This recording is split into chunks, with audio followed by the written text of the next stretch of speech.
Bonjour à toutes et à tous et bienvenue pour cette nouvelle vidéo de changement de décor. Et évidemment, c'est la FAQ. Et le décor va me permettre tout de suite de commencer avec la première question que l'un d'entre vous m'a posée. Il s'agit de la question de Tomasi. Je vois derrière vous des affiches de cinéma. En effet. J'imagine que vous devez être un cinéphile averti. Que pensez-vous de l'influence qu'ont les films sur la vision qu'on peut avoir du monde? Je me demande parfois si nous pensons vraiment ou si on nous invite à penser ainsi sans que nous nous rendions totalement compte. Alors, cinéphile, oui, puisque j'ai quand même travaillé pendant 16 ans dans un cinéma, qui plus est un des plus gros cinémas de France, ce qui m'a permis d'avoir cette chance de faire certaines rencontres avec des distributeurs, des producteurs, des réalisateurs, des acteurs. J'ai même eu la chance de parfois croiser des célébrités internationales. J'ai cette chance d'avoir pu croiser des gens comme Spielberg, Harrison Ford, ou encore Clint Eastwood, qui d'autre, Wolfgang Petersen, qui est un réalisateur, et j'ai même assisté aussi à une conférence je crois que c'était en 2010, avec Monsieur Geffen, qui est l'un des 3 président de DreamWorks. C'était à l'époque sur l'avènement, l'explosion du numérique.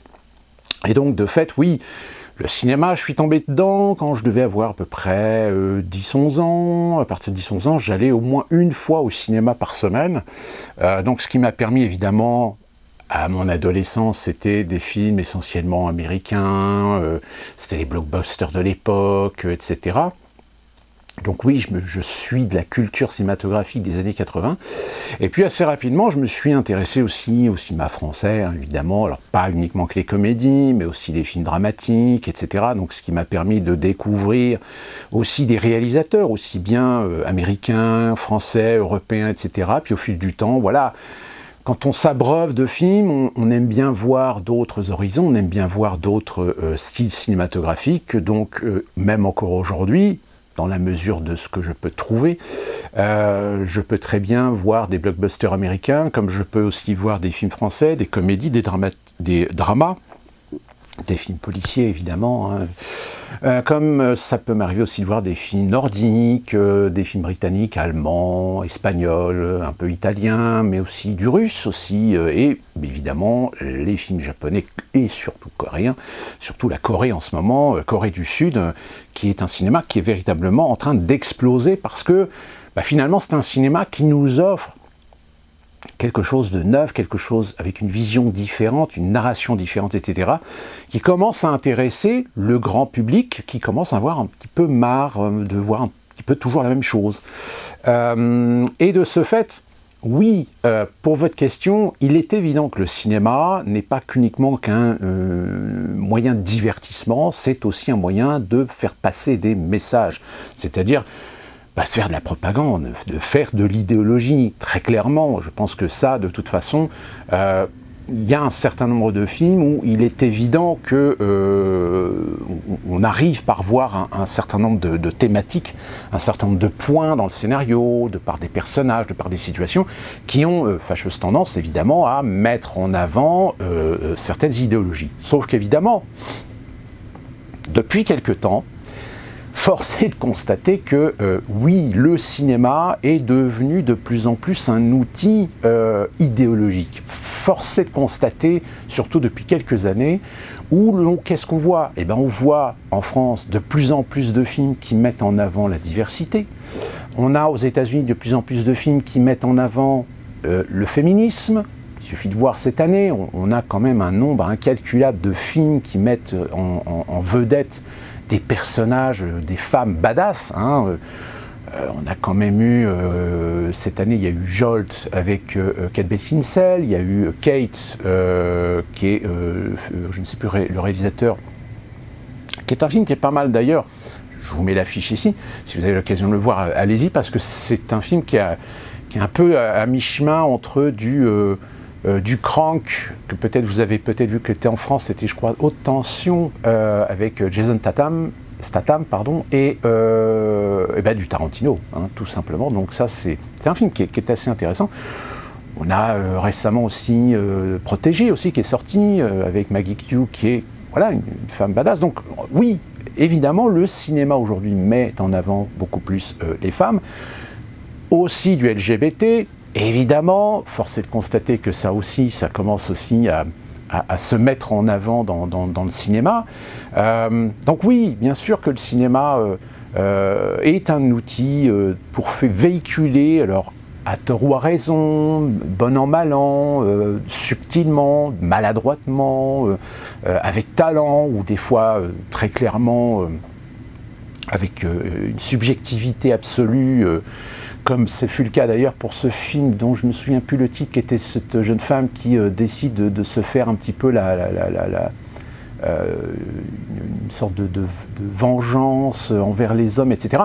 Bon, le film est bien joué, le film est bien tourné, etc. Mais il y a un moment donné dans le film, on se rend compte qu'il n'y a pas de recul finalement, il n'y a pas de subjectivité. C'est-à-dire que si on prend le film au premier degré, forcément les esprits un peu simplets vont dire « Ah bah finalement, tous les mecs sont des pourris, tous les mecs sont des salauds ».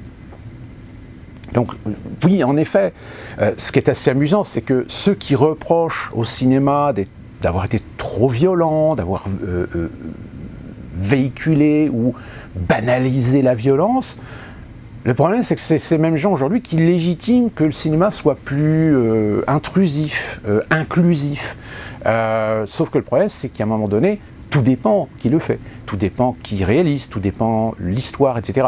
Il y a des films, comme je vous le dis, qui sont intéressants, qui sont subtils, qui ont une forme narrative très intéressante, qui sont des très bons films, comme il y en a d'autres, clairement, qui vendent la marchandise. Hein, soyons très clairs. Si vous voulez des références, par exemple, vous avez deux films, par exemple, qui ont fait un petit peu polémique en leur temps. Vous avez le fameux Misérable de Laji Isley, je ne sais plus son nom, qui a remporté d'ailleurs un prix, je crois, au César. Je crois que c'est César ou Cannes, non, je crois que c'est les Césars. Bon, j'ai vu le film. En effet, il y a une volonté d'essayer d'être un petit peu subjectif, mais on sent bien que il y a un parti pris plutôt du côté de la banlieue, du côté des jeunes, qui sont voilà, dans un état d'esprit, dans une culture. Voilà, c'est un peu ça le problème des Misérables que je repose dans ce film-là, c'est qu'on légitime une culture qui forcément, dans certains points, rentre en contrariété, rentre en sens contraire, finalement, de la société, ou tout du moins des lois ou des règles de la société. C'est-à-dire qu'on légitime à ces jeunes, finalement, de faire ce qu'ils veulent. Bon, enfin, est-ce qu'il y a un petit peu de morale dans le film? Oui, parce que faut quand même être assez complaisant, il faut essayer d'être consensuel, mais on sent bien que le dosage est extrêmement infime. C'est vraiment un saupoudrage, histoire de ne pas être accusé de faire de prosélytisme ou de faire de l'amalgame sur le fait que tous les flics sont pourris, que la société est pourrie, que la France est raciste, etc. Et inversement, vous avez un autre film qui avait fait polémique, qui est Bac Nord. Alors Bac Nord, c'est un peu la même thématique, c'est la relation difficile qu'il y a entre certains jeunes de quartier et la police. En l'occurrence, la Bac Nord, c'est la brigade anticriminelle des quartiers nord de Marseille. Sauf que là, dans le film, évidemment, on montre des flics qui essaient de faire leur boulot, qui essaient de justifier ce pourquoi ils existent, mais ils se retrouvent à la fois d'un côté confrontés à la consensualité, à la complaisance, à la culture du chiffre, etc. Et puis, bon, si vous avez l'occasion de le voir, je ne vais pas vous spoiler l'histoire. Il faut savoir que l'histoire est inspirée de faits réels, je crois, qui se sont passés dans les années, je ne sais plus si c'est les années 2000 ou début 2010, etc. Et de l'autre, d'être confronté à des territoires qui ne sont plus dans la République, qui sont des territoires maintenus par des cartels de la drogue, par des racailles, etc. Donc, ceux qui connaissent, ceux qui ont vécu dans ces milieux-là, évidemment, ils ont affiché la couleur en disant « oui, le film est assez réaliste ». Puisque déjà inspiré de faits réels, Donc le film est réaliste. Donc du coup, évidemment, la gauche bien pensante intellectuelle parisienne, tout de suite a commencé à taper sur le film, en disant que le film avait des consonances d'extrême droite, etc. Alors que pas du tout, au contraire. Le film est très négatif, aussi bien d'un côté comme de l'autre. C'est-à-dire, autant, je vous dis, la complaisance, la déliquescence même de la structure, de la police, de la justice, etc. Alors là, en l'occurrence, dans le film, la justice, en effet, fait son boulot, mais elle le fait à contrarie et aux dépens de la réussite, de la crédibilité même de ce que ces unités de la police existent et essayent de faire leur travail. Et elles essayent de faire leur travail avec des outils qui, malheureusement, sont des outils, oui, parfois, qui frôlent l'illégalité. Donc voilà, oui, le cinéma est en effet un outil qui permet de véhiculer des propagandes. De toute façon, il suffit de regarder l'histoire du cinéma. Hein. Toute l'histoire du cinéma est faite de propagande, de périodes de propagande. Hollywood a fait de la propagande. Le cinéma européen, avant la Seconde Guerre mondiale, a fait de la propagande. Et même encore aujourd'hui, le cinéma fait de la propagande. Elle fait de la propagande pour les migrants, elle fait de la propagande pour lutter contre le racisme, elle fait de la propagande pour faire de l'inclusion, elle fait de la propagande pour le LGBT, elle fait de la propagande pour le nouvel ordre mondial, etc. Donc, et inversement, il y a aussi un cinéma qui dénonce.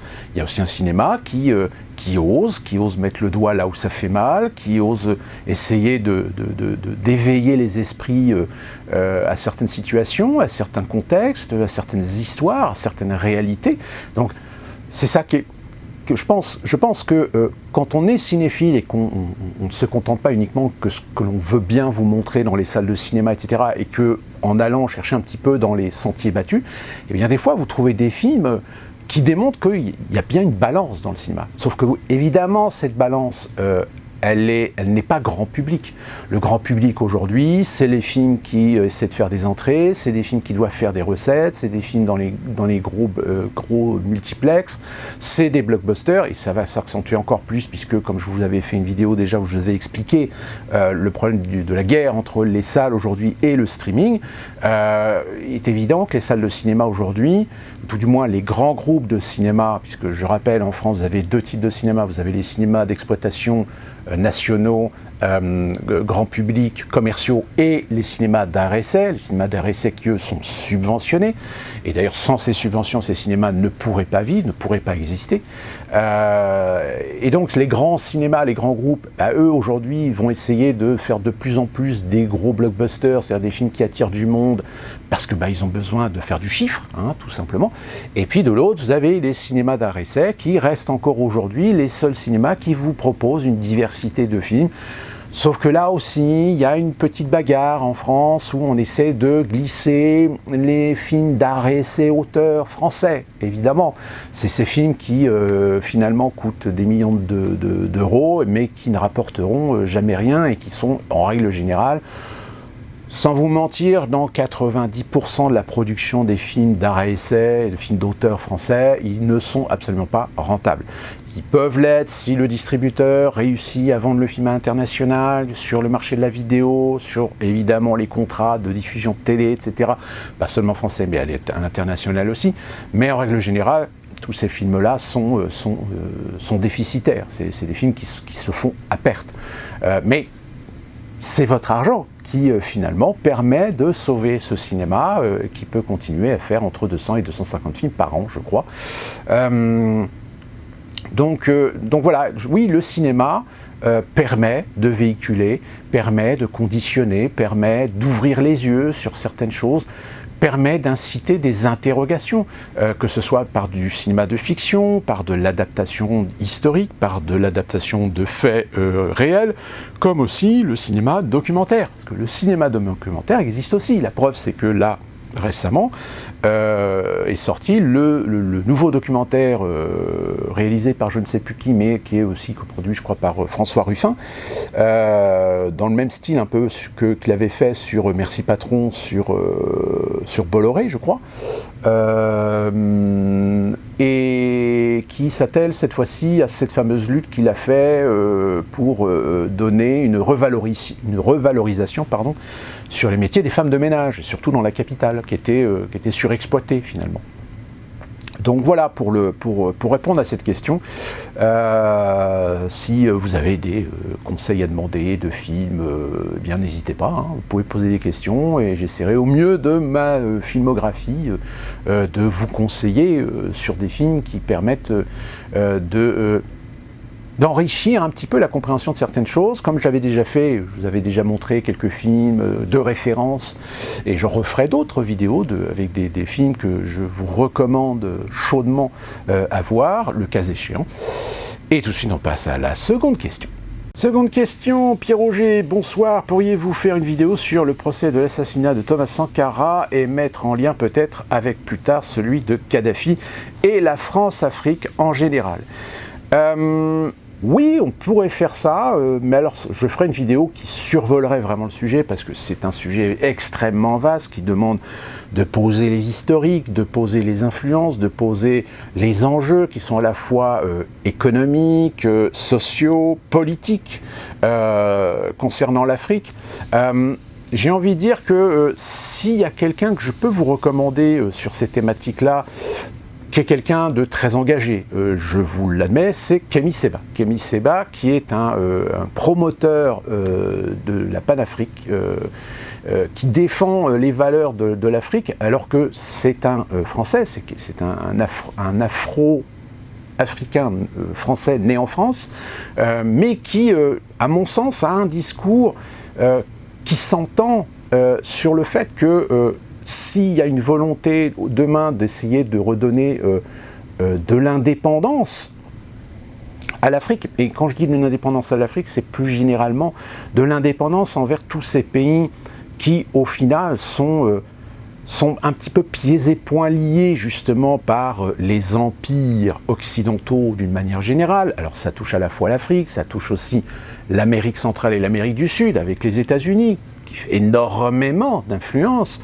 et quand ces pays commencent un petit peu à se rebeller, on voit ce que ça donne avec l'Équateur, on voit ce que ça donne avec l'Argentine, on voit ce que ça se passe avec le Chili, le Brésil qui commence aussi un petit peu à vaciller, je ne sais pas si vous vous souvenez, hein, cette affaire de Lula, de son successeur Dilma Rousseff, qui a finalement été compromis dans une affaire et que finalement la justice a décidé de dire oui, non, tout compte fait, il n'y a pas assez de preuves, c'est pas flagrant, etc. Sauf que entre-temps, ils avaient réussi à faire une procédure de destitution pour mettre Borsalino, qui est un agent de la CIA, hein, très clairement.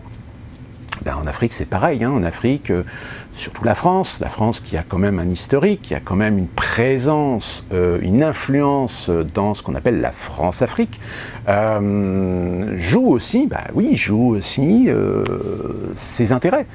Et d'ailleurs, ce fameux conflit qui est actuellement avec l'Algérie, on pourrait dire franchement que c'est un petit peu de l'esbrouf, parce qu'on sait pertinemment que d'un côté, les politiciens algériens n'ont pas d'intérêt à se fâcher avec la France, parce que les compagnies françaises qui travaillent et qui font travailler des Algériens pour exploiter certaines ressources françaises ou compagnies étrangères aussi, hein, anglaises ou américaines, ça voudrait dire que demain, c'est peut-être pour l'oligarchie algérienne un risque de se voir privé de certains avantages.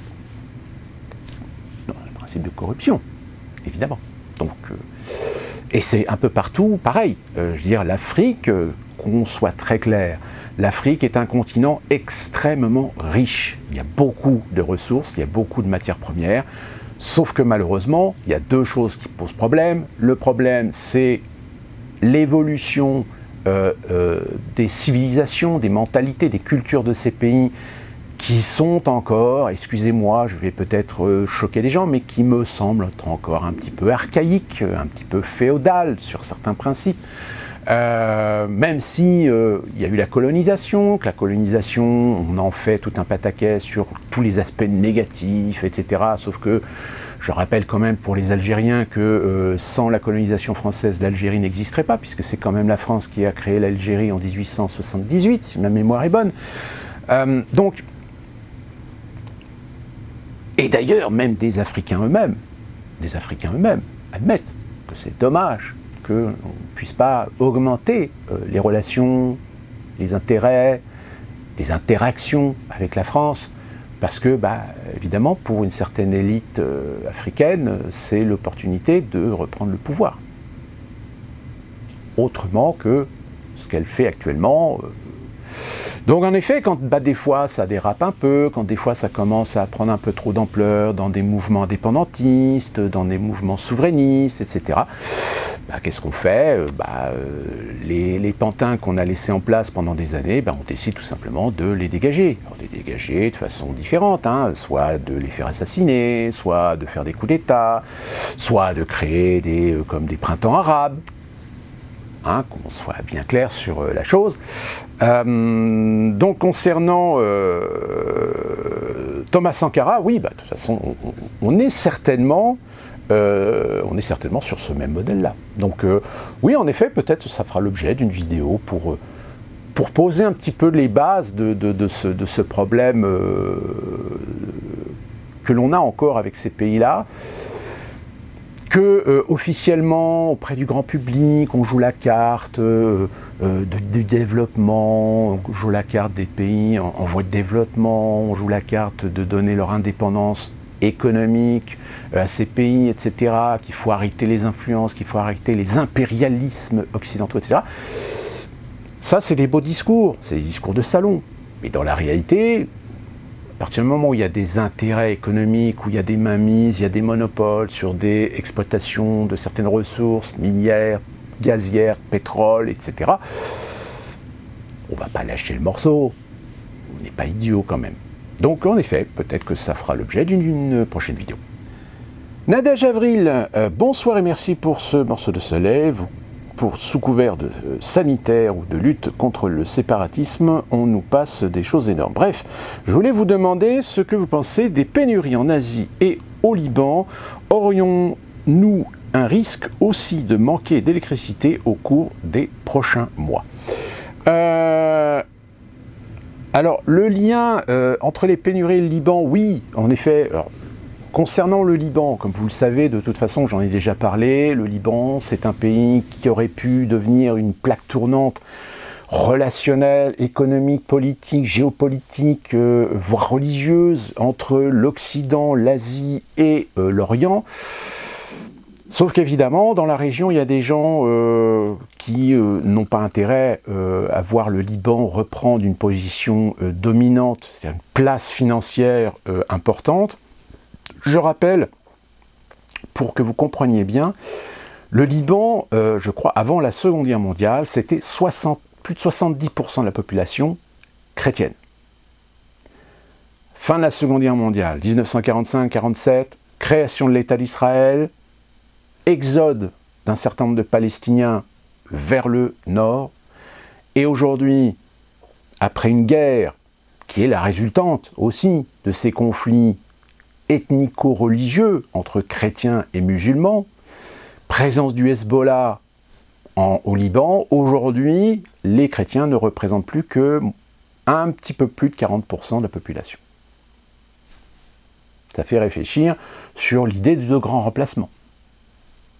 Pas de polémique, mais le fait est, c'est que le Liban, après ces plus de 10 ans de guerre, je crois, a essayé de se relever, et beaucoup d'investisseurs, que ce soit américains, européens, etc., ont espéré pouvoir remettre au Liban une sorte de carrefour économique, un carrefour financier, pour faciliter un petit peu les échanges. Sauf que malheureusement, la présence politico-ethnico-religieuse au Liban n'a pas pu permettre de réaliser ce rêve. Corruption qui ont amené la situation dans laquelle on est aujourd'hui, c'est-à-dire que les Libanais sont complètement abandonnés. Ils sont abandonnés par leurs gouvernants, ils sont abandonnés par leurs politiciens, ils sont surtout abandonnés par leurs élites. Car je rappelle quand même que les élites aujourd'hui ont tous quasiment quitté le Liban pour vivre essentiellement soit en Europe ou aux États-Unis. Donc c'est un pays qui est en train de mourir sous nos yeux, tout simplement. Et le fait qu'il y ait aujourd'hui des coupures électriques, il y a quelques jours, on a vu des images d'ailleurs, si je les retrouve, je vous les mets ici, de Beyrouth, déjà bien... qui n'arrive pas à comment dire, à effacer les cicatrices de cette fameuse explosion, dans le noir, complètement dans le noir. Raison invoquée, panne d'électricité, parce que pénurie sur les ressources énergétiques, je crois qu'ils fonctionnent énormément avec le charbon et le gaz. Est-ce que ça peut arriver en France ? Dans l'état actuel de la situation, pourquoi pas? Mais j'ai envie de vous dire une chose. Alors là, je vais vous parler d'un truc assez technique. Il faut savoir que des coupures d'électricité en France, on en fait déjà. On en fait déjà pourquoi? Tout simplement parce que il y a des périodes où, alors, en effet, pendant l'été, très chaud, certaines institutions, certains lieux, certains endroits sont équipés de climatisation. Donc évidemment, quand il fait très chaud, eh bien tout le monde tire sur les climatisations. Comme en hiver, tout le monde tire sur le chauffage. Surtout le chauffage électrique. Mais vous avez aussi des périodes où les industriels ont besoin de garantir ou de s'assurer de l'énergie. Donc si vous cumulez une période où il fait très très froid, où il va y avoir beaucoup de gens qui vont tirer énormément de courant électrique, mais que les industriels tout d'un coup vont se rendre compte qu'il y a un risque qu'ils perdent en puissance, eh bien vous allez avoir des demandes qui vont être faites pour faire du délestage. Le délestage, c'est-à-dire que par exemple, quand vous avez la centrale nucléaire de Paluel qui fournit en électricité la région parisienne, eh bien, si jamais la région parisienne a un trop grand besoin d'énergie, vous comprendrez que le réseau va très très vite être saturé. Donc on va faire une déviation avec une autre centrale qui alimente peut-être 60-70% en énergie le nord de la France. Eh bien, on va faire une dérivation pour soulager la centrale nucléaire de Paluel. Je ne sais pas quelle autre centrale il y a à l'est. Sauf qu'à un moment donné, ce délestage va créer des variations de tension. Et ces variations de tension, eh bien, des fois, vont se ressentir dans un certain nombre de cellules. Les cellules qui équipent des entreprises, qui équipent des centres commerciaux, qui équipent des cinémas, qui équipent des théâtres, qui équipent des industriels. Comme aussi, vous avez vos fameux transformateurs locaux. Vous savez, les anciens box, etc., je ne sais pas si ça existe encore, mais... Et c'est comme ça que vous avez parfois des petits villages, des petites villes, qui des fois ont des pertes d'énergie, voire des coupures d'électricité. Des coupures d'électricité qui ne durent généralement que quelques heures pour les pires situations. Mais c'est tout à fait significatif de ce que j'appelle tout simplement le risque majeur de rétribution énergétique. C'est-à-dire que si demain la France, à cause des écologistes, ou parce qu'on n'a pas développé, on n'a pas su à un moment donné reconstruire pour remplacer les centrales nucléaires, même si aujourd'hui il y en a certains qui disent que les centrales nucléaires sont sûres que c'est juste une question de maintenance et de sécurité, comme par hasard récemment j'ai pu voir qu'apparemment il y a eu une centrale où il y a eu un accident, etc. Sauf que, évidemment, il y a certains médias très alignés écologistes qui aiment bien ce genre d'événements, alors que c'est des événements qui arrivent, mais il y a des protocoles, il y a des mesures de sécurité qui font que, de toute façon, rien n'est parfait. Mais il y a une vérité vraie, c'est que pour l'instant, depuis que la France fait du nucléaire civil, la France n'a jamais eu d'accident. J'appelle d'accident grave, comme celui qu'il y a eu en Ukraine, avec Tchernobyl. On oublie aussi très souvent celui qu'il y a eu aux États-Unis, dans les années 50. Eh oui. Sauf que, je vais juste faire un petit aparté concernant le nucléaire. Je rappelle quand même que le nucléaire, dans son exploitation, c'est un peu comme les avions commerciaux. C'est-à-dire que oui, quand il y a un avion qui se plante, quand il y a un avion qui se crache, c'est dramatique. C'est dramatique, c'est horrible. Il y a beaucoup de victimes. Mais si vous remettez ce crash sur l'ensemble des vols d'une seule journée, donc de 48 heures, vous allez vous rendre compte que c'est peanuts. C'est un facteur risque qui est pris en compte, mais avec le bénéfice, ça rejoint un petit peu le principe d'ailleurs des vaccins et des traitements médicaux, c'est que oui, il y a des accidents, on a des structures pour éviter les accidents, on a des protocoles pour sécuriser les avions, etc. Mais il peut y avoir à un moment donné le cas d'exception. Et bien dans le nucléaire, c'est pareil. Et c'est pour ça que dans le nucléaire, on a des protocoles, on a des mesures de sécurité qui permettent justement d'éviter l'aggravation d'une situation avec un ensemble de protocoles de sécurité qui fait que, en France, nous sommes le pays qui a l'un des plus grands parcs nucléaires civils et avec lequel nous n'avons jamais eu d'accident grave nucléaire. Alors attention, évidemment que est-ce que je suis pro-nucléaire? Le problème des déchets, évidemment, est une question, est un débat. Mais le problème, c'est que quand on est aujourd'hui dans cette dogmatique de l'émission carbone, force est de constater que le nucléaire est le plus décarboné des moyens de production électrique. Donc, si vous voulez, l'argument de vouloir remplacer le nucléaire par des éoliennes et du photovoltaïque, c'est du bidon. Parce que de toute façon, on n'arrivera jamais à produire avec ces énergies renouvelables les besoins en électricité de toute une nation comme la France. D'autant plus qu'on augmente les outils qui nécessitent de l'énergie électrique. Regardez, aujourd'hui, il va bientôt être interdit de brûler du bois dans une cheminée. On va vous interdire le fioul, on va bientôt vous obliger à faire du gaz, mais même le gaz, etc. Donc, alors avec quoi vous allez vous chauffer? Avec de l'électrique. Donc ça veut dire qu'on va augmenter les besoins électriques. La voiture électrique, on va augmenter les besoins électriques. Mais de l'autre, on veut supprimer ce qui permettrait de produire de l'électricité pour satisfaire les besoins à venir. Et le Liban, comme un certain nombre d'autres pays qui n'ont pas recours à l'énergie électrique, eh bien aujourd'hui, sont à l'exemple finalement de ce qu'on est fait. Vous pourriez douter, vous pourriez craindre des coupures électriques parce que les réseaux et les systèmes de production ne sont pas suffisants. Vous avez des tas de pays aujourd'hui où la production électrique n'est pas suffisante et que tout d'un coup, lorsque ça tire un peu trop, eh bien, il y a des coupures. C'est le cas, par exemple, dans un pays comme la Thaïlande, par exemple. Le Bangkok.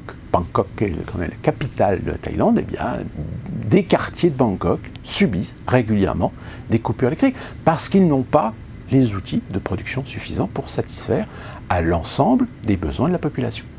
Donc si en France, on laisse les clés aux écologistes, préparez-vous à ce que, tôt ou tard, si vous n'êtes pas dans un quartier, si vous n'êtes pas dans une ville ou une petite ville avec une activité essentielle, eh bien, on pourra vous couper l'électricité pendant 1 heure ou 2 heures ou 3 heures. Oui, bien sûr qu'il y aurait de la pénurie. Pénurie, plus globalement, qu'est-ce qui se passe aujourd'hui? C'est tout simplement, comme je vous l'ai dit, c'est une rupture de la chaîne de communication, c'est une rupture de la chaîne de transport. Les matières premières, on les a. Les matières à transformer, les outils de transformation, on les a. Les outils de production, on les a. Sauf que le problème, c'est qu'on n'a plus les compétences, pas assez. On n'a plus le personnel, parce qu'on a réduit les personnels. Et d'ailleurs, petite anecdote, hier j'ai vu une vidéo d'un monsieur qui a une chaîne où il nous présente ses visites de ses parcs, etc. Donc c'est quelqu'un qui est très Disney, et qui va régulièrement d'ailleurs au parc Disney. Et il a fait une récente vidéo de sa dernière visite au parc Disney, Disneyland Paris, enfin c'est Disneyland Resort, hein. Et il a une remarque qui finalement rejoignait un petit peu le problème qu'on a un petit peu partout. C'est qu'il disait que au moment de vouloir manger quelque chose, il n'a pas pu trouver un endroit où il n'y avait pas une file d'attente. Il y avait de la file d'attente, pourquoi ? Parce qu'il n'y avait pas assez de personnel derrière. Et il a été mangé dans un petit boui-boui pour acheter un hot dog, et il y avait une serveuse qui était là, mais la serveuse, elle faisait tout. Elle faisait serveuse, elle encaissait, il fallait qu'elle réapprovisionne les rayonnages, il fallait qu'elle réapprovisionne le frigo de boissons, etc. Et la nana était toute seule. Et ce monsieur a eu une oreille. Il dit, oui, j'ai l'impression qu'il y a un manque de personnel. Bien, ce monsieur, il a mis le doigt dessus. C'est-à-dire que pendant des années, les entreprises ont réduit les personnels, ont réduit les effectifs, ont réduit les budgets salariaux.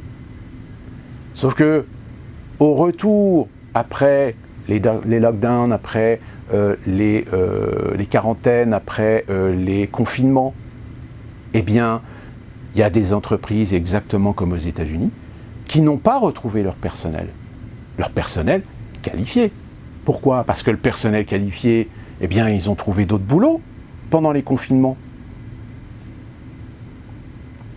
Et c'est partout pareil.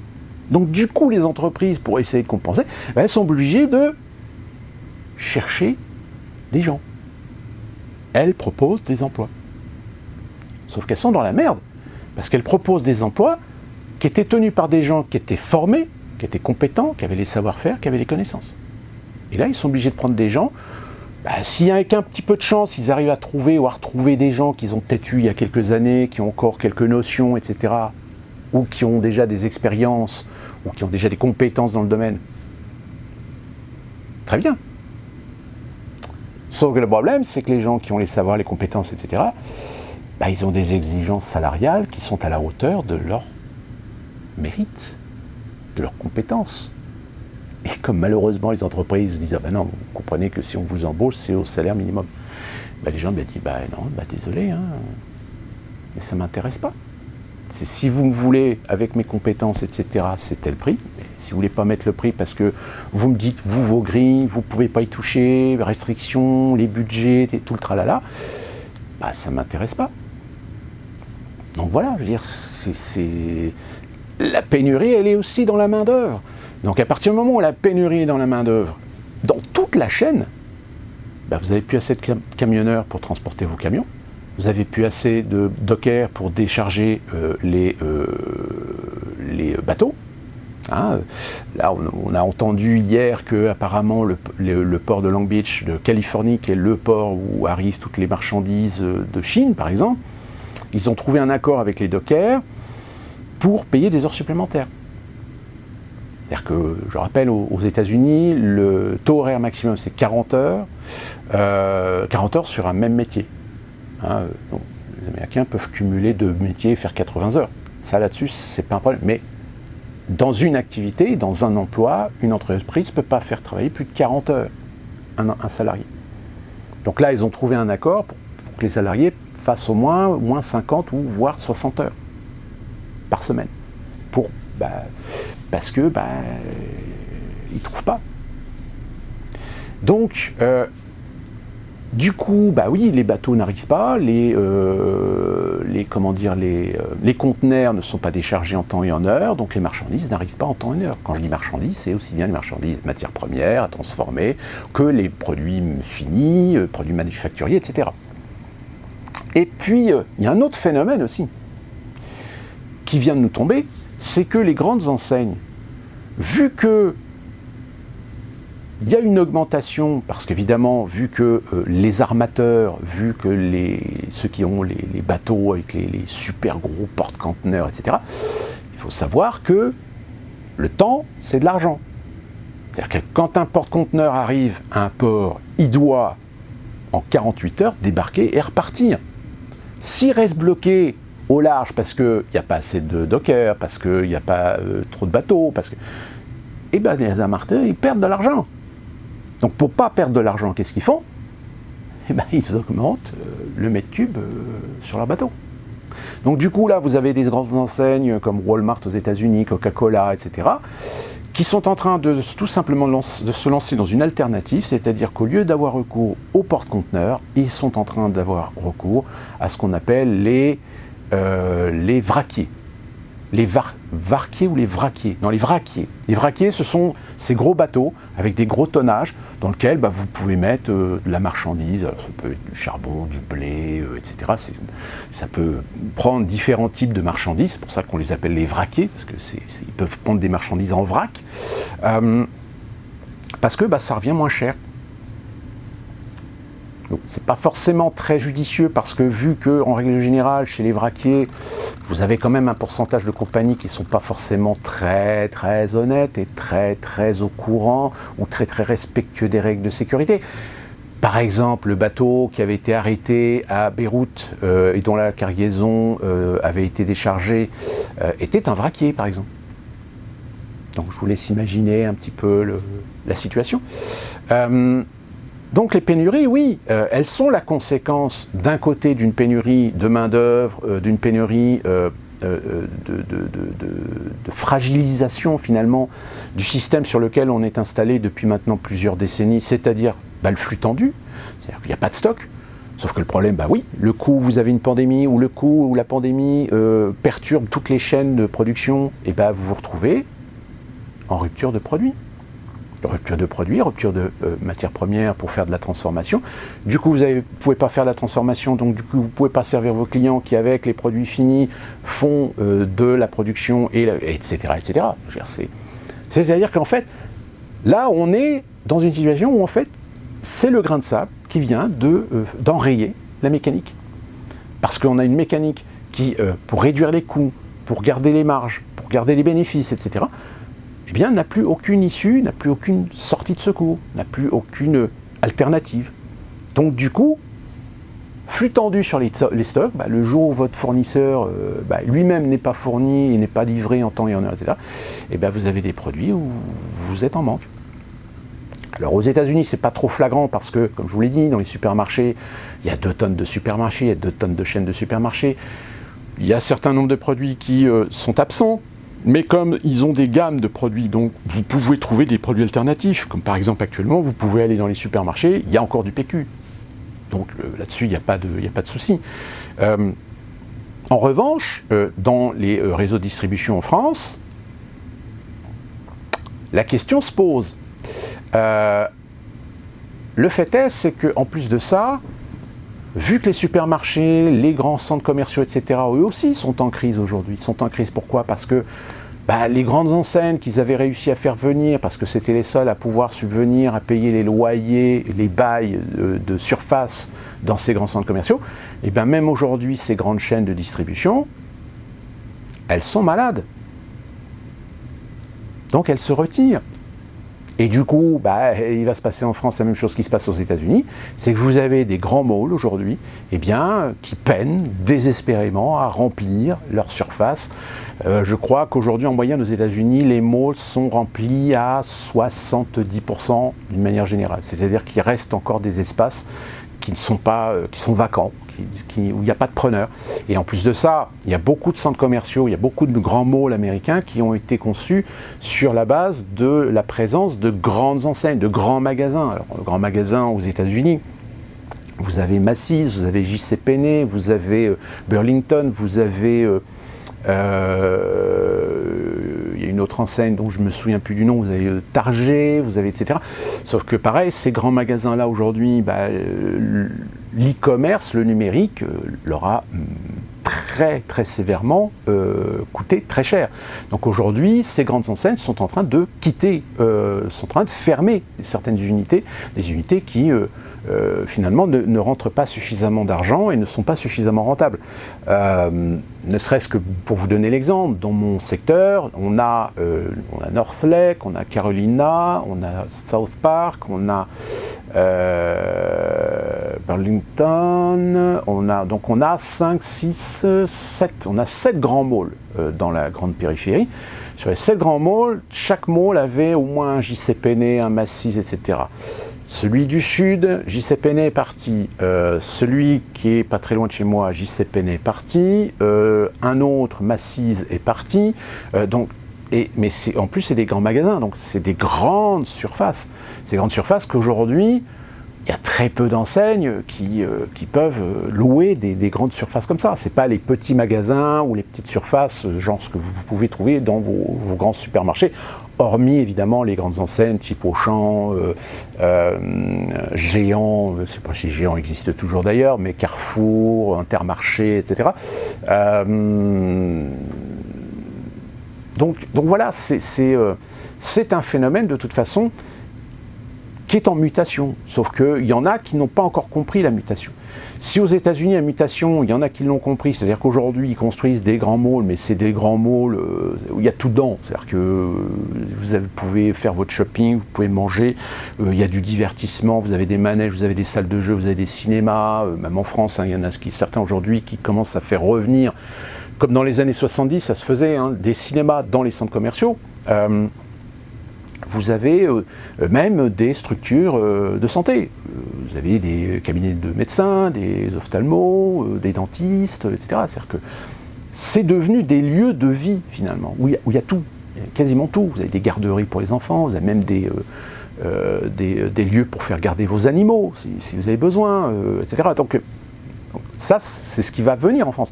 Je crois qu'il y a un gros projet dans le nord de Paris, je crois Cité Europe, un truc comme ça qui ça s'appelle. C'est intégrer le divertissement avec le loisir et le consumérisme, tout simplement. Ça va être les concepts de toute façon qui viennent en Europe, qui existent déjà en Europe et qui va continuer à se développer. Ce qui va se développer, en France ça va être compliqué parce qu'en France vous avez quand même des réglementations qui régissent la présence ou la naissance ou la construction de nouveaux centres commerciaux. C'est-à-dire que vous ne pouvez pas construire des centres commerciaux ici comme aux États-Unis où vous voulez. Vous êtes obligé de respecter certaines normes, c'est-à-dire protectorats, on va dire, géographiques et commerciaux. Donc tout ça pour revenir à la pénurie. Les pénuries, oui, elles sont à l'image en fait de la fragilité du système sur lequel on s'est installé confortablement pendant des années, mais qui à un moment donné, au niveau du consommateur, on s'est rendu compte qu'on ne pouvait plus avoir les produits quand on les voulait, qu'on ne pouvait pas avoir, ne serait-ce que déjà remboursé. Le remboursement, par exemple, d'un produit. C'est-à-dire qu'aujourd'hui, si vous voulez vous faire rembourser, bon courage, parce que les grandes enseignes en général vont vous filer des bons d'achat. Je ne veux pas de vos bons d'achat, j'en ai rien à foutre, j'ai acheté un produit, il ne marche pas. On peut vous le remplacer si vous voulez.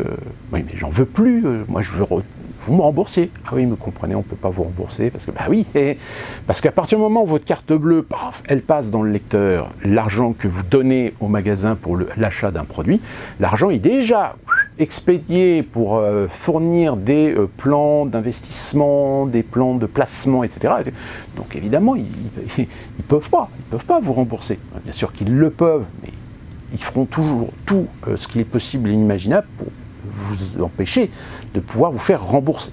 Ça c'est pour la petite anecdote. Sauf que voilà, oui, donc la pénurie, les pénuries d'une manière générale, elles vont continuer, elles vont peut-être s'accentuer, et évidemment la conséquence, on la voit aujourd'hui, c'est l'essence.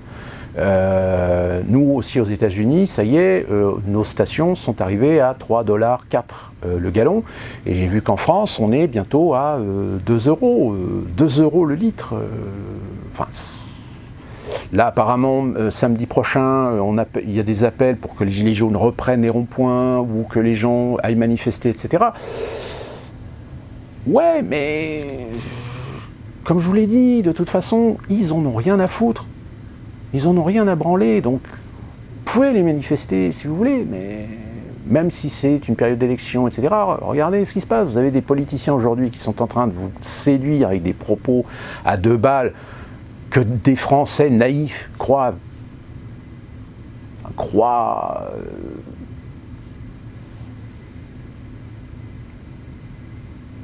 50 ans, au bout de 50 ans, il y a encore des Français qui croient ces conneries. Regardez Macron qui commence à vouloir faire des trucs qui correspondent un peu à ce qui est un petit peu les outils de séduction de Zemmour vis-à-vis d'un électorat. c'est la fuite en avant. C'est la fuite en avant. Sauf que le problème, c'est que les outils de pression que le peuple a, il ne s'en sert pas. Oui, il y a les manifestations. Mais les manifestations, si ça commence à être un peu violent, un peu vindicatif, etc., on envoie les CRS, limite on va flinguer 2-3 manifestants, dans le pire des cas, pour faire peur. Et puis ça marchera, parce qu'il y a des gens qui disent « Ouais, non, enfin, moi je ne vais pas manifester parce que tu as vu ce qui s'est passé, il y a 3 personnes qui ont été tuées, machin, moi j'ai pas envie de me prendre une balle au hasard. » C'est ça la peur. C'est ça le fonctionnement de la peur. C'est vous gueulez, vous êtes mécontent dans votre coin, mais on n'en a rien à foutre, puisque vous le faites dans votre coin. Par contre, dans les manifestations, si vous commencez à pousser un peu trop loin les bouchons, si vous sortez un petit peu des clous, etc., eh ben vous serez sanctionné. On vous arrêtera, on vous fera peur, on vous mettra des amendes. En plus, avec le pass sanitaire maintenant, alors, si vous n'avez pas de pass, oui, il y a un totalitarisme qui ne dit pas son nom, qui est en train de s'installer. Et je pense que les pénuries, si elles continuent, ça va encore plus augmenter la colère des gens et le ras-bol. Sauf que, comme je vous l'ai dit, moi, mon opinion, c'est de toute façon, la République est morte. Donc aujourd'hui, la République, il faut la reprendre. Il faut la restaurer. Il faut la rénover. Après, advienne que pourra sur les outils. Ça, je vous laisse évidemment à vos réflexions et à vos opinions sur le sujet. Question de Max Olivier, je me posais la question suivante depuis plusieurs mois. Comment Philippe de Villiers va-t-il pouvoir s'imposer dans la campagne présidentielle afin d'être l'homme providentiel? Alors ça, c'était votre commentaire que vous aviez fait par rapport à mon petit tableau sur les soutiens des Zemmour.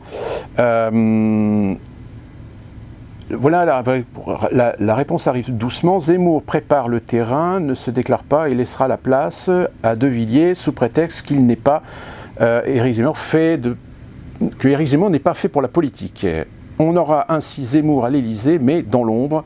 De Villiers, pourquoi pas après tout.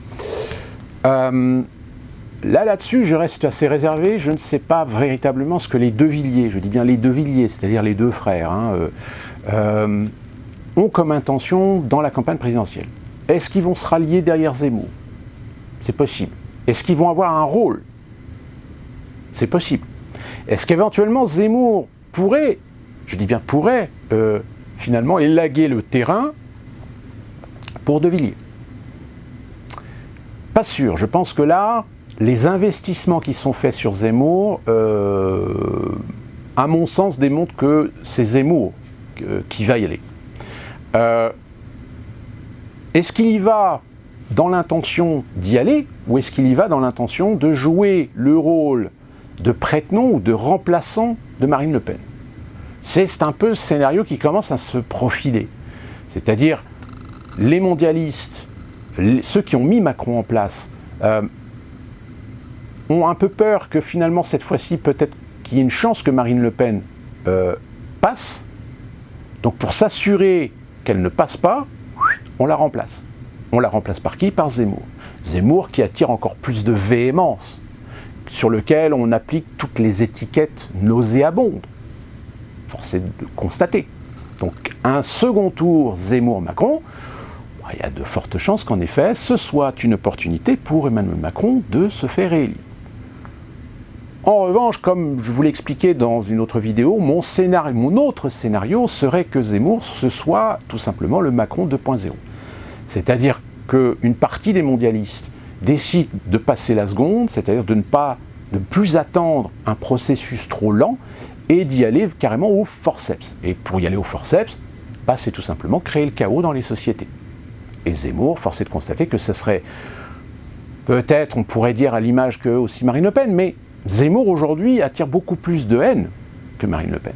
Donc Zemmour, c'est le bon client pour finalement peut-être provoquer le chaos dans la société française.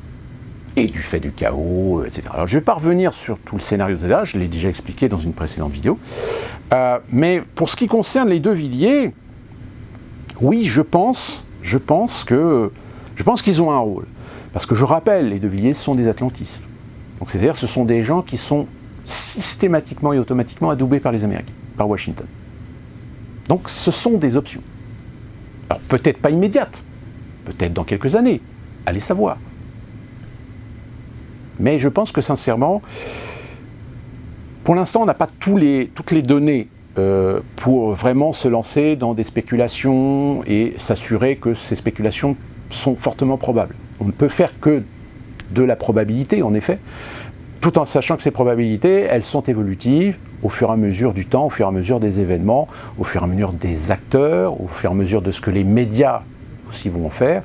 Donc, mais oui, concernant les De Villiers, je suis convaincu qu'ils vont avoir un rôle tôt ou tard. Autre question, cette fois-ci, Raiden Bay, j'ai quelques questions pour la prochaine FAQ. Vous avez parlé de la maladie du soda. Avez-vous eu des signes annonciateurs de la maladie qui vous ont mis la puce à l'oreille?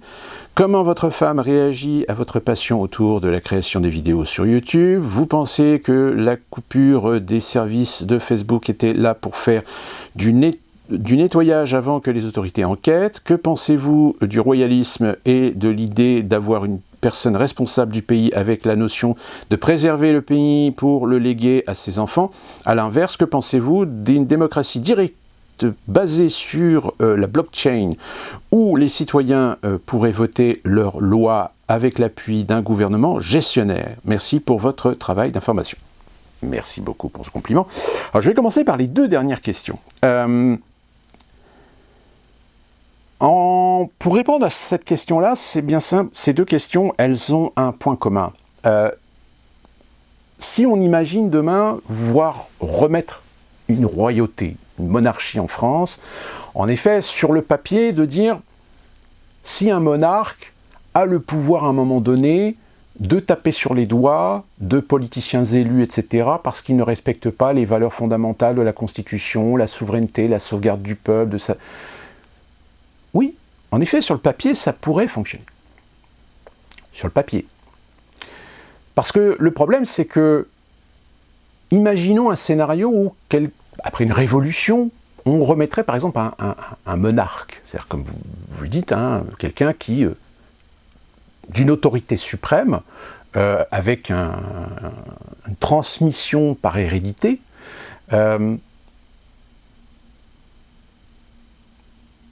cette personne-là, si elle est nommée, elle ne tiendra pas 15 jours. Pourquoi?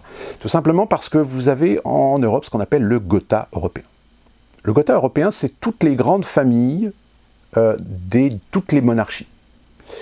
Et parmi ces familles de monarchies actuelles ou d'anciennes monarchies, pour la France, vu qu'on a fait la Révolution, on est un des rares pays en Europe où on a coupé le lien.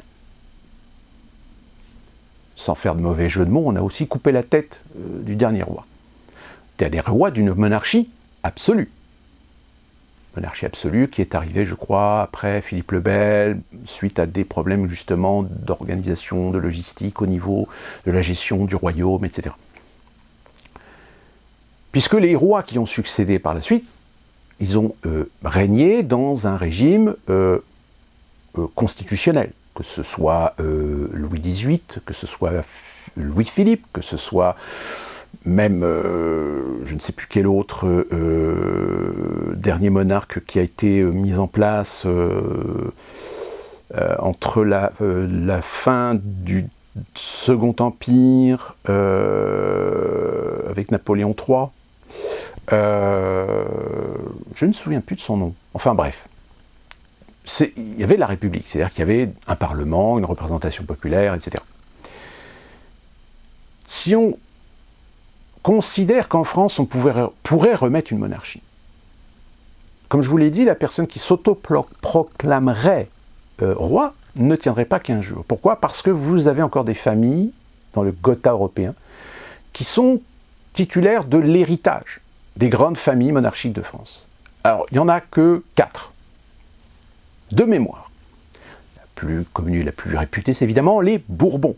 Les Bourbons qui ont et auraient le soutien inconditionnel de certaines familles, dont certaines sont encore en place, ou ont été remises en place, Je veux parler évidemment de la royauté du royaume d'Espagne.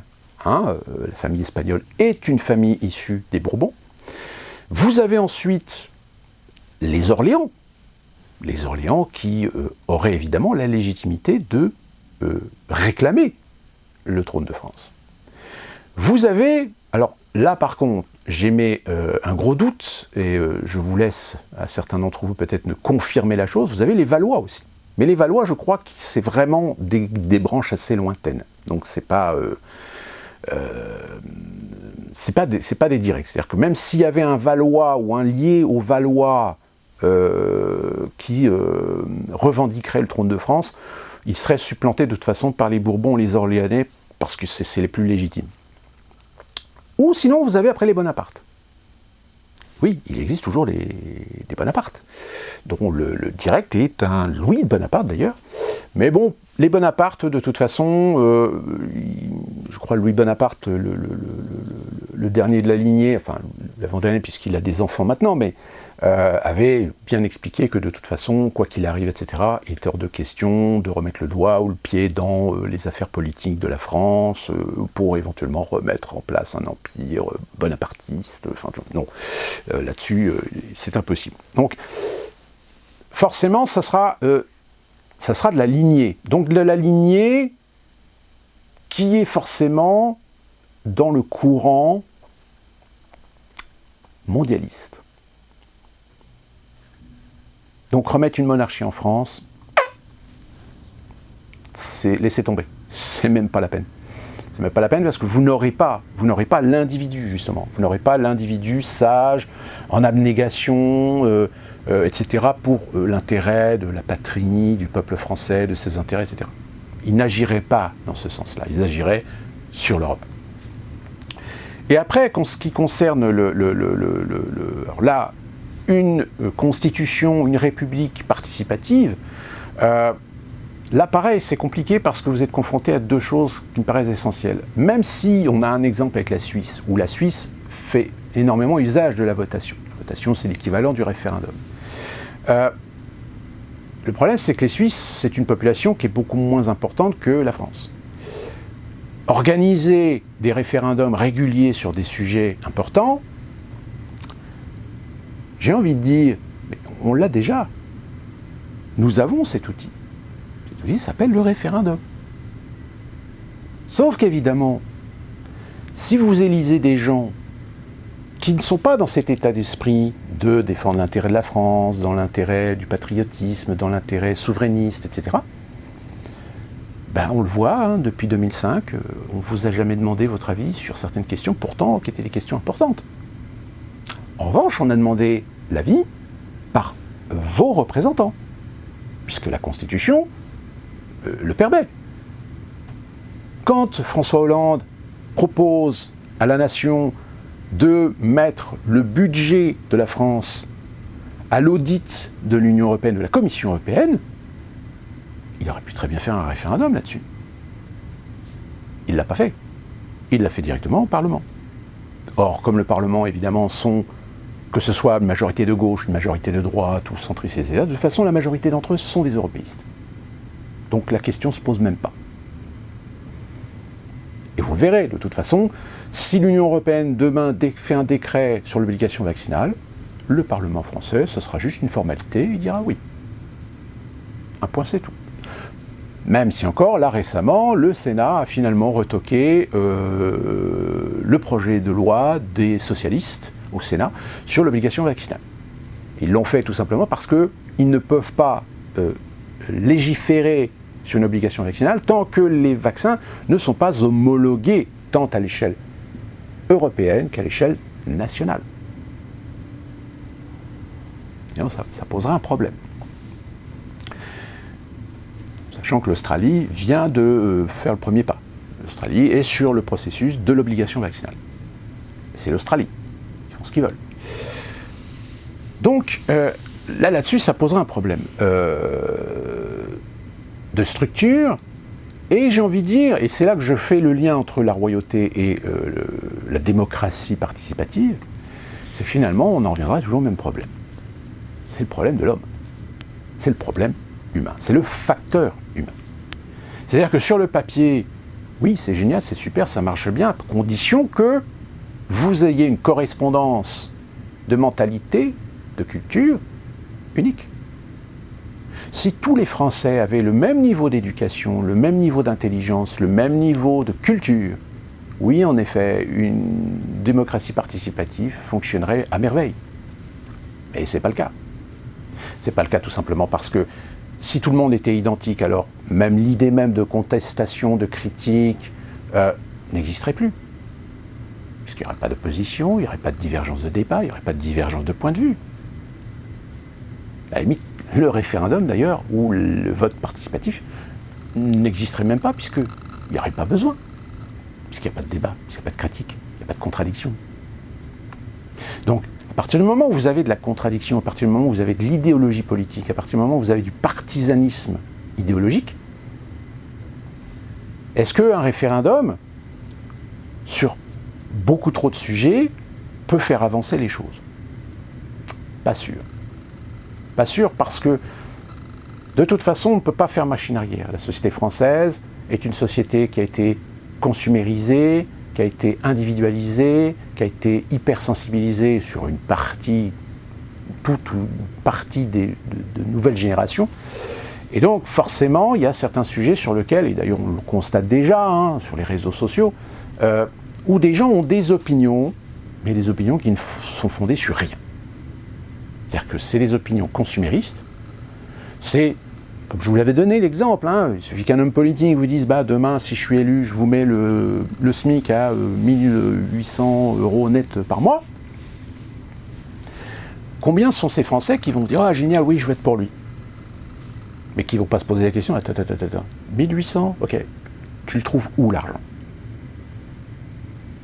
Vous savez, c'est ces mêmes gens à qui on a dit on va vous baisser les impôts. Ouais, génial. Bon, on a baissé les impôts. Ouais, génial. Ouais, sauf que vous avez encore perdu plus d'argent parce que l'allègement d'impôts qu'on vous a fait à l'échelle nationale a été récupéré ou compensé, voire même au-delà, par des taxes locales. La décentralisation, oui, on vous dit on décentralise les administrations, on décentralise certains pouvoirs, on décentralise certaines autorités sur les régions, les départements, etc. En effet, ça va peut-être justifier de pouvoir baisser les impôts à l'échelle nationale.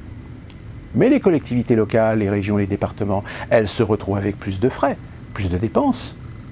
Donc forcément, il faut bien qu'elles compensent en augmentant vos impôts locaux, en augmentant vos taxes locales. Logique, principe de la balance comptable. Et bien, malheureusement, c'est quelque chose qui est fondamental, c'est quelque chose qui est inhérent à la compréhension de comment fonctionne le budget d'un pays. Eh bien non. Non, c'est... Je prends les bénéfices, mais je ne veux pas les contraintes. Donc à partir du moment où vous avez des gens qui régissent comme ça, allez leur donner le droit de donner leur avis sur des projets, des décrets, des lois, sur lesquels déjà ils ne sont même pas informés, ou ils ne veulent pas s'informer, ou parce que ça nuit à leur intérêt, donc forcément eux ils vont voter contre, même si à la limite la loi est vraiment faite pour l'ensemble, pour la collectivité, pour l'ensemble bénéfique du pays, mais que eux particulièrement ils vont y perdre un petit intérêt, et bien ils vont voter non. C'est comme si demain vous faites un référendum pour un Frexit. Vous allez vous rendre compte qu'il va y avoir des Français qui vont dire « Ah oui, non, hors de question, moi je ne veux pas quitter l'Europe, etc. » Et vous travaillez dans quoi? En fait, je travaille dans le culturel, etc. Ah, donc vous touchez des subventions de l'Europe. Donc forcément, vous êtes anti-Frexit. En revanche, si vous êtes un agriculteur qui se fait matraquer par les prix imposés par l'Europe sur les taxations, les subventions, etc., et que vous vous rendez compte que s'il n'y avait pas ces lois européennes, s'il n'y avait pas ces décrets européens, s'il n'y avait pas cette bureaucratie européenne, vous pourriez vous en sortir beaucoup mieux, eh bien, vous, évidemment, l'agriculteur, lui, va être pour le Frexit. C'est le principe même. C'est le conflit d'intérêts. Donc après, tout dépend de la mesure, tout dépend de la compréhension, tout dépend de ce que des gens y perdront peut-être en petit intérêt, mais ils gagneront en majorité des intérêts. Le Frexit, c'est le retour à la souveraineté.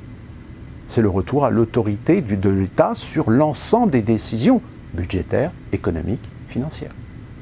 Et même subventions, le cas échéant. Sauf que l'Europe a fait en sorte de rendre dépendant un certain nombre d'acteurs économiques de leurs propres subventions. Regardez ce qui s'est passé avec le Brexit. Regardez ce qui s'est passé en Irlande. L'Irlande du Nord, aujourd'hui, le problème n'est toujours pas résolu. Ils sont obligés de faire du particularisme. Ils sont obligés de... Sauf que le problème, c'est que l'Irlande du Nord, ça commence à couver. Ça commence à couver tout simplement parce que l'Irlande du Nord, ils n'ont plus les bénéfices des avantages des subventions européennes comme l'ont son voisin irlandais. Donc forcément, comme les Écossais, c'est pareil. Les Écossais ont gueulé parce qu'eux, ils ne voulaient pas sortir de l'Europe. Et c'est normal, parce que les Écossais sont quand même des gros bénéficiaires des subventions européennes. Donc du jour au lendemain, évidemment, on leur coupe le sifflet. Donc, je dirais que la fois monarchie et démocratie participative, bon, monarchie non, hein, je vous ai expliqué pourquoi, et après, participative, on peut envisager de renforcer l'obligation dans les institutions, soit de l'État ou soit du Parlement, sur certaines thématiques, sur certains sujets, les obliger à faire des référendums, les obliger à consulter le peuple. Le gouvernement aussi. Parce que le gouvernement aujourd'hui, les gouvernements français successifs depuis quelques années, ils font leur référendum, mais avec votre Parlement, pas avec vous. Donc, c'est pour ça que je vous dis souvent, rénover la République, la réadapter à ce qui est aujourd'hui la situation politique, aussi bien française, européenne que mondiale. Donc de redonner à la Constitution un certain nombre d'outils pour légitimer un levier du peuple sur leur Parlement comme sur le gouvernement. Donc ça veut dire un certain nombre de sujets, un certain nombre de facteurs, un certain nombre d'éléments, d'institutions, par exemple la fonction publique. On peut sacraliser la fonction publique. Si quelqu'un veut apporter une modification, une réforme importante sur la fonction publique, hop, référendum. L'avantage, c'est que non seulement les fonctionnaires pourront donner leur avis, mais aussi le peuple, salarié, employé du privé. Essayer de rééquilibrer les balances. Tout simplement. Donc là-dessus, en effet, ça peut être intéressant. Il peut y avoir quelque chose à faire. Alors, la maladie du soda, éclairez-moi, je suis vraiment désolé, j'ai pas eu le temps de vérifier ou de contrôler ce que c'était que la maladie du soda. Alors, est-ce que le soda, c'est le fait de tout ce qui est sucré, etc., et qui crée du diabète aux États-Unis? Ben oui, ça, bien sûr. Malheureusement, c'est un gros fléau. C'est une catastrophe. Pour ce qui me concerne, moi, personnellement, les signes, j'ai pas su ou j'ai pas pu les traduire parce que j'avais aucune idée qu'en réalité, j'avais un problème avec le maïs. Parce qu'en France, je mangeais quasiment jamais du maïs, et vu que le Coca-Cola est utilisé avec du sucre de canne, alors qu'aux États-Unis c'est du sucre de maïs, bon, bah, il s'est trouvé que peut-être mon intolérance au maïs a fait que malheureusement, paf, je me suis tapé un diabète. Donc les signes annonciateurs de la maladie vous ont mis la puce à l'oreille. Bah non, j'ai pas, parce que j'avais absolument aucune idée du problème de diabète. Et puis comme j'avais pas du tout d'antécédents dans ma famille, voilà, la question se posait pas vraiment, quoi. Comment votre femme réagit autour de la création des vidéos sur YouTube? Elle ne réagit pas parce que, même si elle parle un peu français, elle ne comprend pas forcément toutes les thématiques. Mais sur certains sujets, elle n'ose pas trop y penser, elle n'ose pas trop en parler parce que ça irait à l'encontre un petit peu de ses contradictions. Même si de temps en temps, quand ça va dans des excès,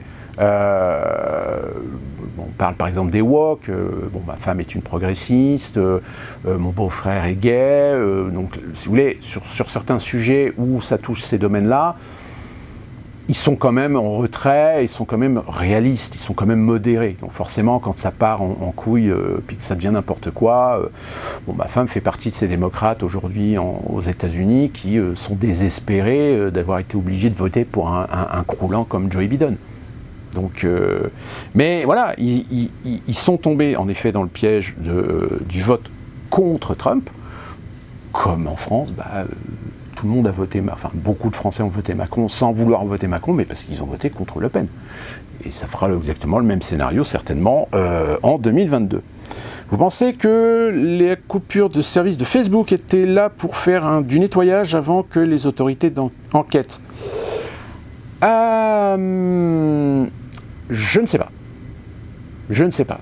Comme je vous l'ai dit dans ma vidéo concernant ce problème, tous les informaticiens vous diront qu'il y a une anguille sous roche. Oui, il y a une couille dans le pâté, comme on dirait plus vulgairement, parce que la raison technique de la coupure de Facebook paraît un peu trop énorme.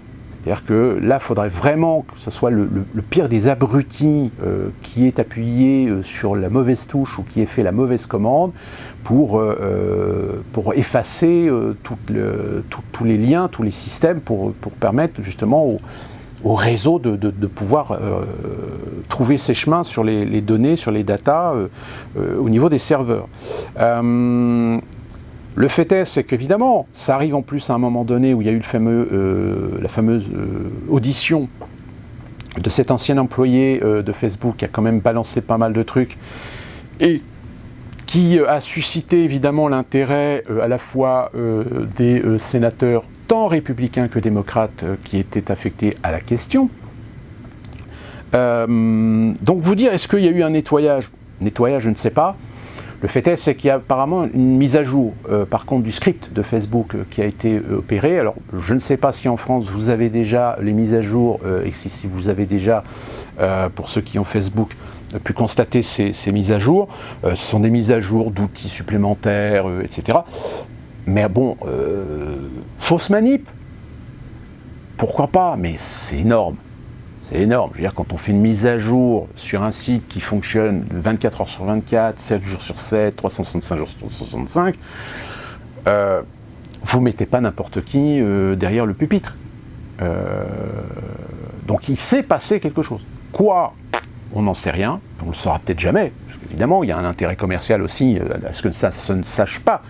Hein, quand même, Zuckerberg a quand même perdu 7 milliards de dollars sur ce coup-là. En revanche, que Facebook soit bientôt peut-être sujet à devoir passer la moulinette de la loi antitrust, là par contre oui. Là c'est bien parti. Que pensez-vous? Oui, c'était les dernières questions que je vous avez posées concernant Facebook, et puis voilà, oui, le royalisme, et puis la participation citoyenne en tant que démocratie. Mais pour terminer sur votre question, et pour revenir justement sur le principe de royalisme et démocratie, comme partout, je dirais, l'un des facteurs qui me paraît essentiel à prendre en considération, c'est toujours finalement l'individu. C'est qui on met derrière les commandes. Quelles sont les structures qui permettent de nous assurer que la personne qu'on va mettre derrière les commandes est compétente, est à même de pouvoir œuvrer dans l'intérêt collectif et non pas pour des intérêts idéologiques ou des intérêts politiques. Sauf qu'évidemment, ces outils-là, on les a pas en politique. Parce que évidemment, des gens ont intérêt à ce qu'on ne les sanctionne pas pour des erreurs, qu'on ne les sanctionne pas. La preuve, c'est que je crois que c'est les sénateurs qui viennent de se voter une petite loi pour abroger la loi de 2017 sur le cumul des mandats. Vous voyez, donc c'est pour ça que je fais toujours cette comparaison que finalement, on peut critiquer la religion. En dehors du dogme de la religion, quand vous voyez un certain nombre de prêtres, quand vous voyez des moines, quand vous voyez des curés, que vous discutez avec eux et que vous vous rendez compte, ce sont des gens cultivés, ce sont des gens sages, ce sont des gens tolérants, c'est des gens qui ont la charité, ce sont des gens qui sont dans une totale abnégation individuelle, mais aussi politique. Et vous dites, à la limite, ces gens-là au pouvoir, ils feraient tout dans l'intérêt du peuple, dans la sécurité du peuple, dans la paix. Mais force est de constater que, même dans l'Église, même dans les religions, il y a aussi des connards, il y a aussi des tarés, des débiles, des fanatiques, des salopards. Et malheureusement, en politique, c'est pareil. Sauf que on a aujourd'hui des outils, on a aujourd'hui la possibilité de savoir si une personne est franche, honnête, droite, ou si au contraire, c'est une pourriture.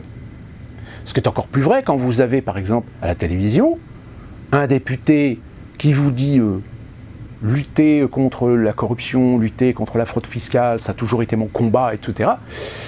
Et que le mec, on le retrouve dans les Pandora Papers. Et ce mec-là, il est toujours là, hein.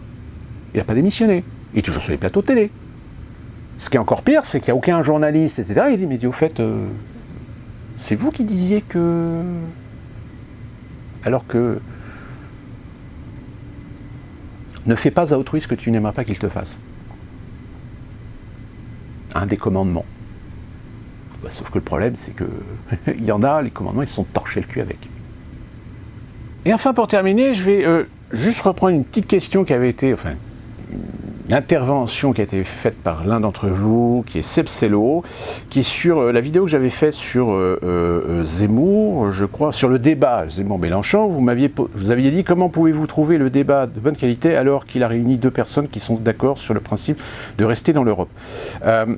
La vidéo, en fait, je jugeais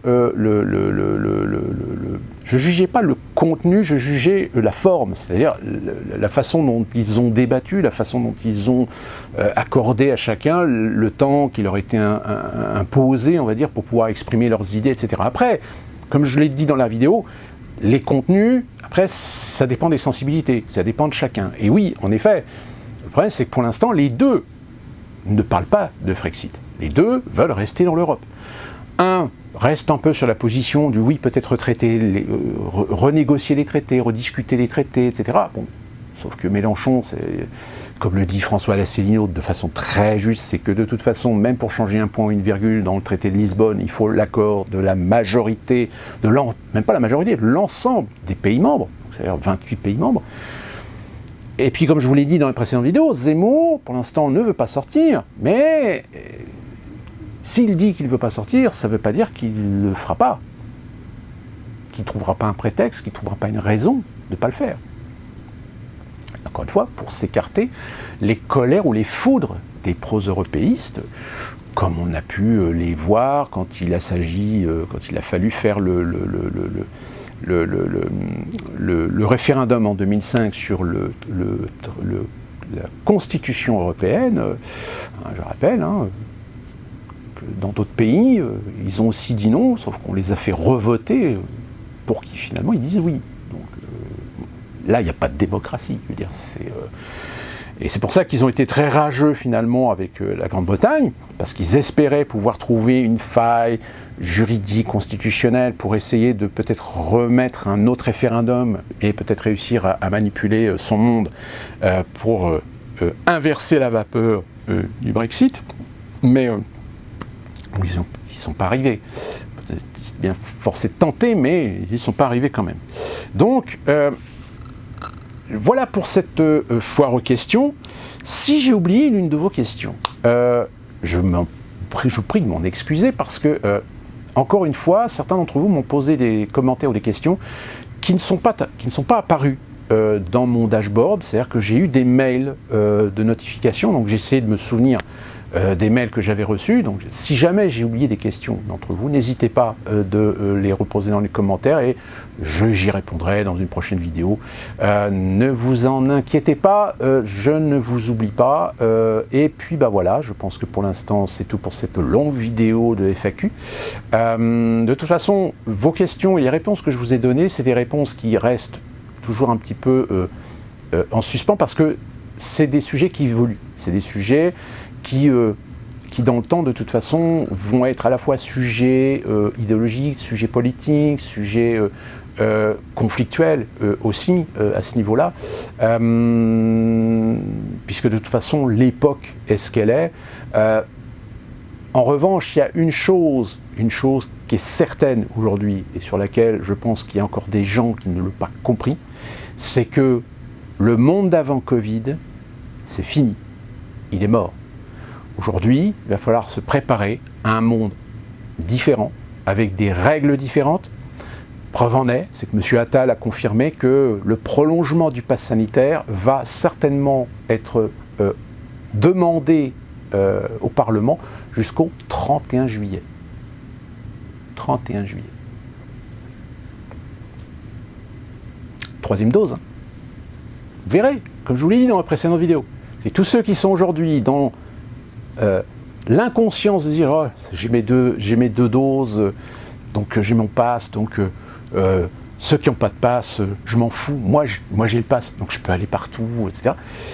Bah, quand ils vont légitimer ou mettre en place la troisième dose et que ton pass il servira plus à rien parce que pour avoir ton pass il faudra ta troisième dose, mais que tu commenceras à entendre que en Israël, en Australie ou en Grande-Bretagne, etc., ou même aux États-Unis, qui vont commencer à faire les troisièmes doses et que les chiffres vont être encore plus importants en matière de problèmes d'effets secondaires, effets secondaires graves, effets secondaires permanents, voire de décès.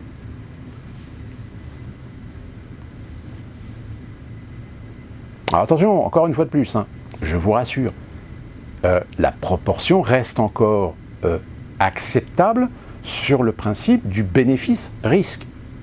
Mais là où, évidemment, ce que moi je reproche aux médias, je reproche aux politiques, je reproche aux institutions, je reproche aux technocrates d'avoir menti volontairement pour nous faire accepter un processus, au lieu de nous dire honnêtement, comme n'importe quel médecin sur un traitement est censé vous l'expliquer, vous le dire, vous pouvez tirer un bénéfice, comme vous pouvez avoir un risque. Le tout est de savoir, par diagnostic, par vos connaissances sur vous-même, sur vos pathologies, sur vos allergies, sur vos antécédents médicaux, de prendre la décision par vous-même.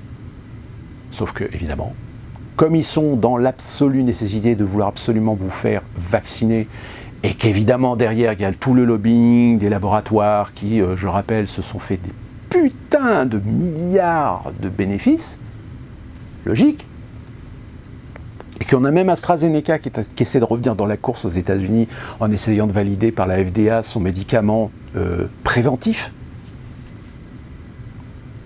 Bon bah voilà. Hein. Sur ce, d'ici qu'on se retrouve pour une prochaine vidéo suite à l'actualité bouillonnante, que puis-je vous dire de plus, si ce n'est de bien vous porter, et à la prochaine.